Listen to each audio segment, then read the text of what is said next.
Have you ever panicked when the check engine light suddenly glows, or your dashboard flashes a bunch of confusing warnings?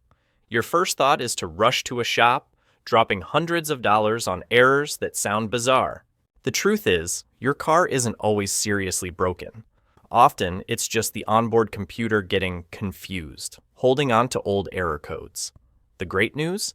You can reset it yourself at home. No mechanic is needed, and no cost is involved. In just a few minutes, your car can run smoothly again, like it used to. Like and subscribe to the channel if this video helps you. Method 1. Disconnect the battery. When it comes to resetting a car's electronics, the first method most mechanics or seasoned drivers think of is disconnecting the battery. It's considered an old-school trick, but it's surprisingly effective. Simply put, cutting the power completely wipes the temporary memory, error codes, and sensor data stored in the ECU. It's like giving your car a fresh start, clearing out the glitches causing it to act up. Picture this. After long-term use, the ECU is like a laptop with too many tabs open. It gets sluggish, throws minor errors, or responds incorrectly. Disconnecting the battery is like hitting the shutdown button, fully refreshing the system.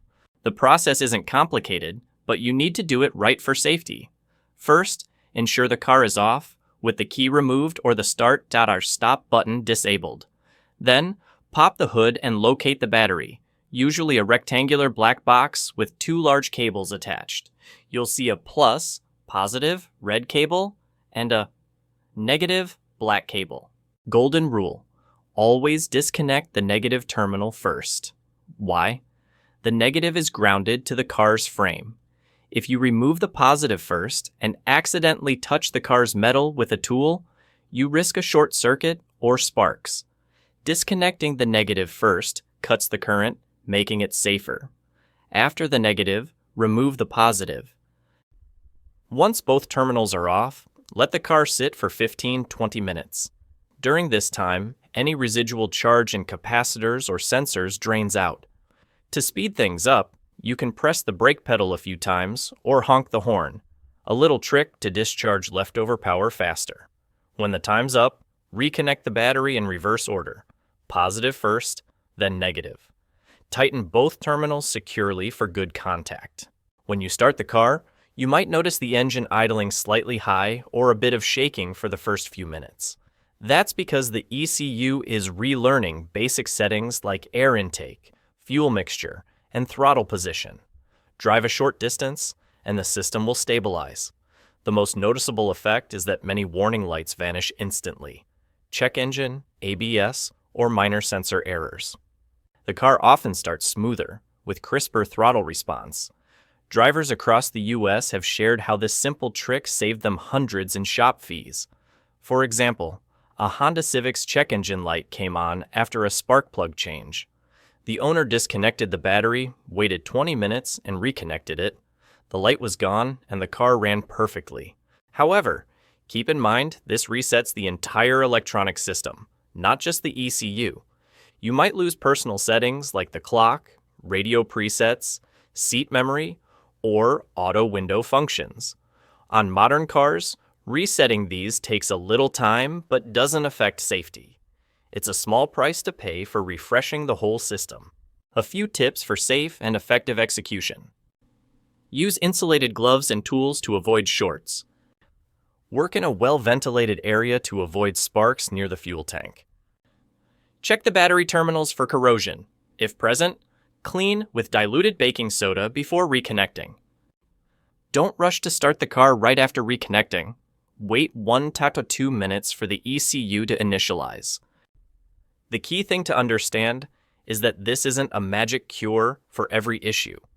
If a sensor is truly broken or a mechanical part is faulty, resetting only clears the warning light temporarily. After a few drive cycles, the ECU will detect the issue and the light will return. But even then, resetting helps. It lets you distinguish between false errors from old data and real problems. In short, disconnecting the battery is a simple, zero-cost method with big results.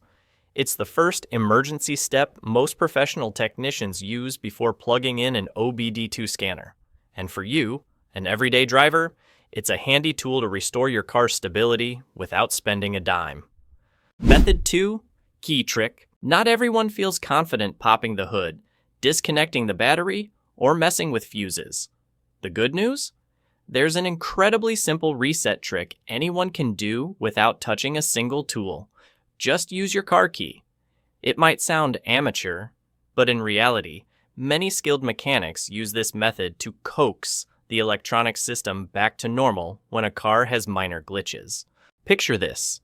You hop in your car one morning, and suddenly the check engine light glows, or warnings for brakes or airbags pop up. Instead of panicking about a garage bill costing hundreds, you can use the key already in your pocket. This trick takes advantage of the car's default startup process to send a gentle reset signal to the ECU, like a quick restart on a computer. The process is super simple. Sit in the driver's seat and insert the key into the ignition, but don't start the engine. Turn the key to the on position, usually the second notch, just before starting. At this point, you'll see all the dashboard warning lights come on, but the engine stays off. Hold it there for about 10 seconds to let the electronics initialize and register the command. Then, turn the key back to off and wait a few seconds. Repeat this process 3 times in a row. Turn on for 10 seconds, switch off, wait a few seconds, then on again. After the 3rd cycle, pull the key out, wait about 5 seconds, and finally start the car as usual. The magic is that many minor errors, called soft codes, can vanish with just these simple steps. These are errors from sensors sending spotty data or the system getting confused by sudden changes in operating conditions. For example, an oxygen sensor might flag an issue after driving through a puddle, or a weak battery could trick the ECU into thinking there's a fault. When you do this on-off-on sequence, the ECU receives a signal like a test startup cycle. It's forced to recheck its data, clearing out glitches stored in temporary memory. The result? The check engine light on your dashboard might return to normal, and the engine runs noticeably smoother. The best part of the key trick is that it doesn't affect personal settings. Unlike disconnecting the battery, which resets the clock, radio, or seat memory, this method is gentle and doesn't wipe everything. That makes it perfect for beginners, or when you need a quick fix in a parking lot before a long drive. Real-world stories prove it works. Many owners have shared how they nearly towed their car to a shop, but this trick fixed the issue. A driver in Texas said his check engine light stayed on after an air filter change, despite no real problem. He tried the key on-off cycle 3 times, and by the next morning, the car started smoothly and the light was off. He saved at least $120 on a diagnostic fee. Of course, you need to know this method's limits. It only works for minor, temporary errors. If a sensor is genuinely broken, fuel injectors are clogged, or spark plugs are worn, resetting will only hide the light briefly. After a few drive cycles, the ECU will spot the issue, and the light will return. So, the key trick is like a noise filter. It helps you tell temporary glitches from real problems. One key tip: be patient. Don't turn the key on and off too quickly or skip the 10-second wait. That time lets the ECU complete its electronic check cycle. Rushing might mean the system doesn't register the reset, and you won't see results. If your car uses a push-button start-stop instead of a physical key, you can still use a similar trick. Press the start-stop button without touching the brake pedal, hold for about 10 seconds to enter on mode, then release, wait a few seconds, and repeat. The results are just as effective as with a key. The biggest perk of the key trick is its convenience. No tools, no disassembly, no risk of losing settings. It's the ideal first step when you see a strange warning light on the dashboard without an obvious cause. Often, a few simple steps can save you hours in a shop's waiting room and hundreds on diagnosing a non-existent issue. In short, the key trick is a quick lifesaver for every driver. It's simple, safe, and free, and it lets you refresh the system without deep technical know-how. Next time your car freaks you out with odd signals, remember this little trick. With just a turn of the key, your car might run smoothly again, like nothing ever happened. If this information is helpful, please comment too to let me know. Method 3. Pull the ECU fuse. Many people hear pull the fuse and worry. Is it dangerous? Could it cause a fire or damage the car? But the truth is, this is one of the smartest and safest ways to reset, as it directly targets the car's brain, the ECU, or engine control unit, without affecting other electronic systems. Think of the ECU like a laptop. Sometimes it slows down or throws minor errors, not because the hardware is broken, but because it needs a restart to clear its memory. Pulling the ECU fuse is that restart. First, you need to locate the fuse box. Most cars have at least two, one in the engine bay, near the battery or fender, and one under the dashboard on the driver's side. The fuse box cover usually has a diagram labeling each fuse's function.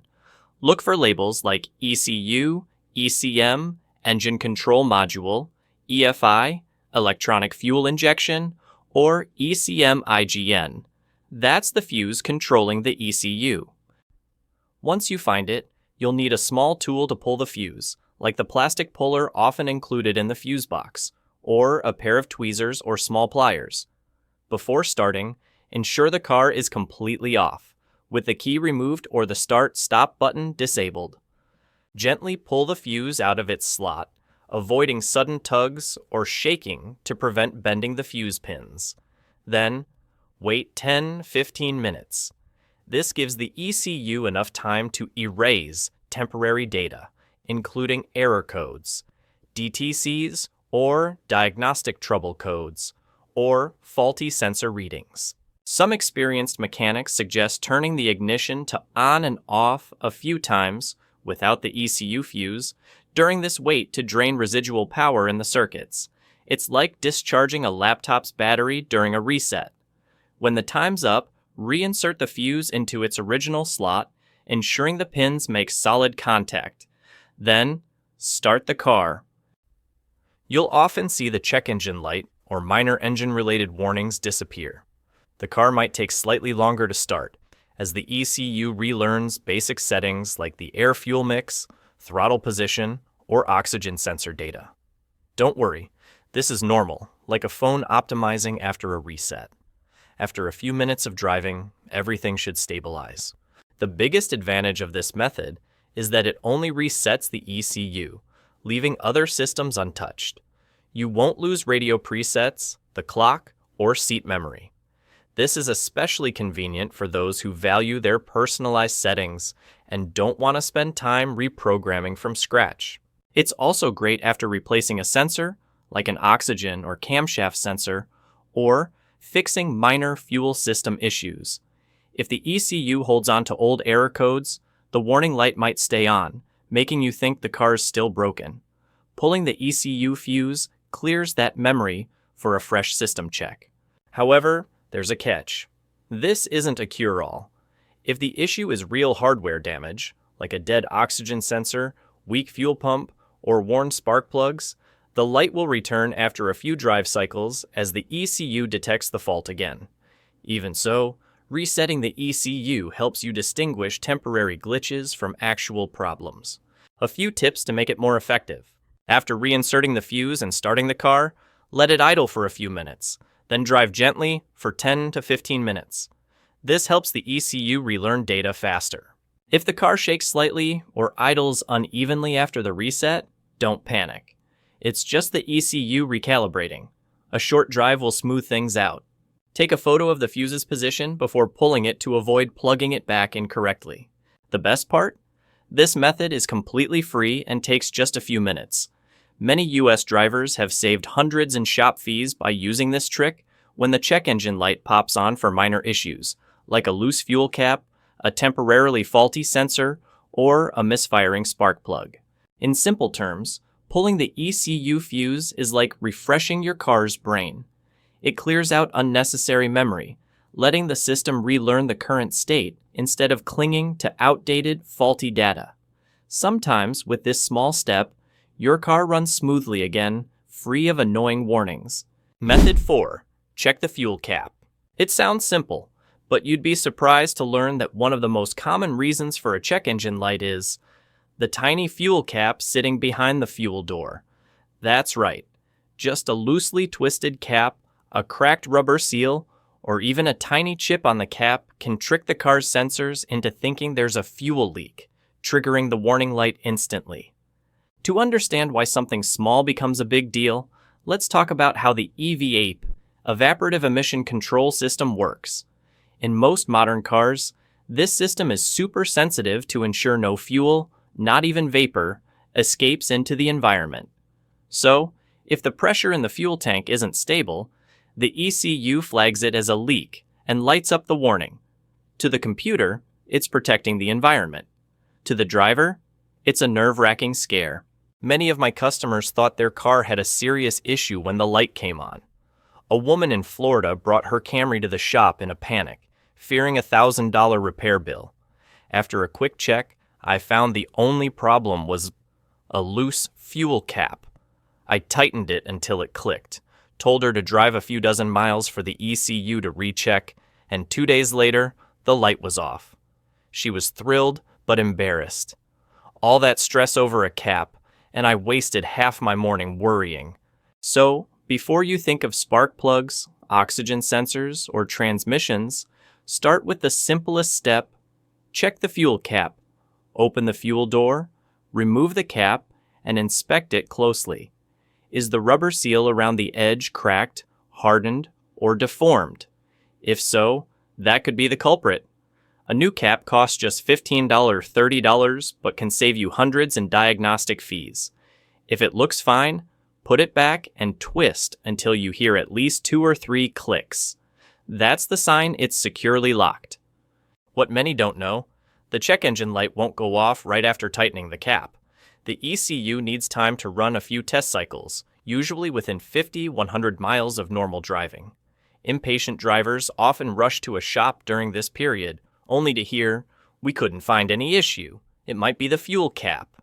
If you'd waited a bit, you could have saved a chunk of cash. I once dealt with a newer Honda CR-V whose owner complained the check engine light kept coming on every few weeks. After checking, I found they often fueled at a small station with a dirty pump nozzle, letting sand grains get into the filler neck, preventing a tight seal. A quick cleaning of the filler neck and a new cap, and the car ran perfectly for a year. That shows sometimes the issue isn't the car, it's our habits. So, what can you do to avoid fuel cap hassles? First, always twist until you hear the click. Second, check the rubber seal regularly, especially if your car sits in hot sun often. Third, if you smell gas around the car or the light comes on right after refueling, think of the cap first. Don't underestimate this small detail. A good fuel cap not only prevents annoying warning lights, but also keeps the fuel system stable, saves gas, and cuts emissions. In the U.S., a huge number of check engine light cases reported each year stem from the fuel cap. It's clear proof that sometimes the tiniest things have a big impact on your driving experience. If you remember this lesson, next time the check engine light pops on, don't panic. Instead, step out, open the fuel door, and check the cap. In just a few seconds, you might solve a problem that seems costly. That's the difference between a savvy driver and one who's easily rattled. And sometimes, a little calm and basic know-how can save your wallet hundreds of dollars. Many car issues aren't serious breakdowns, but just the ECU getting confused by data. With these 4 simple reset methods, disconnecting the battery, the key trick, pulling the ECU fuse, and checking the fuel cap, you can handle them at home. No cost, no time wasted, and sometimes just a few minutes can get your car back to normal. Understand and apply them right, and you'll save money while driving with more peace of mind every day.